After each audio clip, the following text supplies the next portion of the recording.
Return count கொடுத்துருக்கேன். So initial எக்ஸாம்பிளுக்கு வந்து n ஈக்குவல் டு 25 30 எடுத்துக்கலாம் நம்மளோட லாஜிக்காக.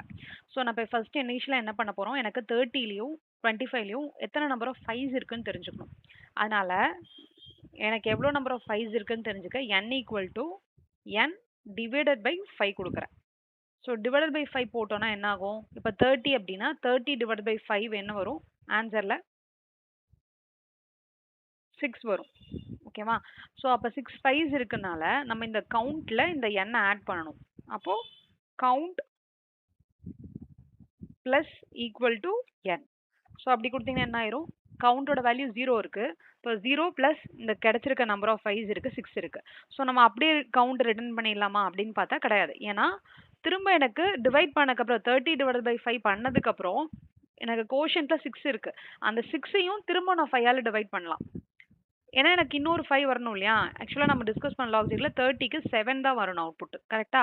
ஸோ அப்போ இங்கே மிச்சம் இருக்க 6ஐயும் நான் திரும்பியும் டிவைட் பண்ணும். ஸோ இப்போ சப்போஸ் எனக்கு பெரிய நம்பராக இருக்குன்னு வச்சுக்கோங்களேன். சப்போஸ் 300 இருக்குன்னு வச்சுக்கோங்க. ஸோ 300 இருக்கு அப்படின்னா 300 டிவைட் பை 5 பண்ணும்போது எனக்கு 60 கிடைக்கும். ஸோ 60 ஃபைவ்ஸை நான் அப்படியே ரிட்டர்ன் பண்ணாமல் திரும்பவும் எனக்கு 60யும் நம்ம அதில் எவ்வளோ 5 இருக்குன்னு கண்டுபிடிக்கணும் இல்லையா? ஸோ அதனால நம்ம 60யும் நம்ம திரும்ப இதே மாதிரி 60 டிவைட் பை 5 பண்ணி நான் கவுண்ட்ல ஆட் பண்ணணும். ஸோ அந்த லாஜிக்காக ஒரே ப்ராசஸ்